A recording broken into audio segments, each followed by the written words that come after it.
I have come out here not only because I turned conservative in about 2016 with Trump's first run.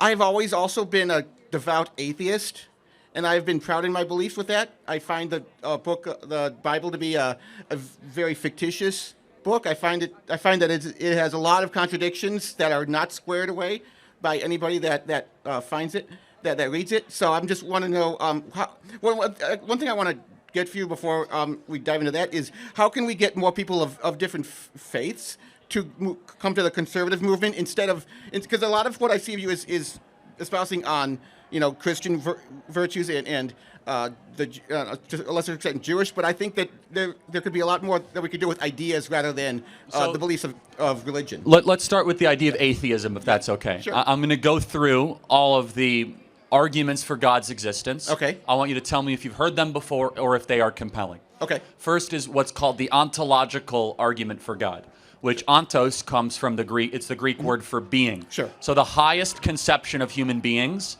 we can only conceptualize that which is real. And so the highest conception of our own, combined wisdom is God.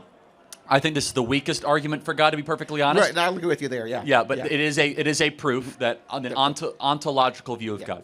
The second of which is called the cosmological view of God, coming from the Greek word cosmos, which means all-encompassing creation. Sure.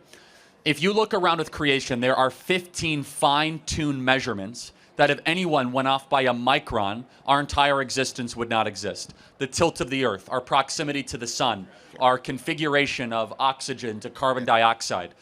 In fact, we can look at the probability of our existence. It's 1 in multiple trillions that all of this would come together at an exact time, let alone consciousness, let alone human beings, let alone our DNA. Sure, I want to counter that with the fact that there are millions upon millions of galaxies with millions upon millions of their own stars, with millions and millions of their own planets.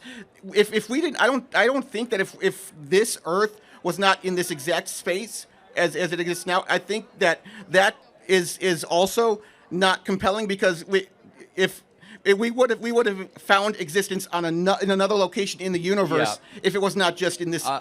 I don't have enough faith to believe that, but let me continue onwards. Okay. Then there is what's called the teleological argument for God. That comes from the Greek word telos, which means, we get the word telescope. It means goal, destination, or purpose.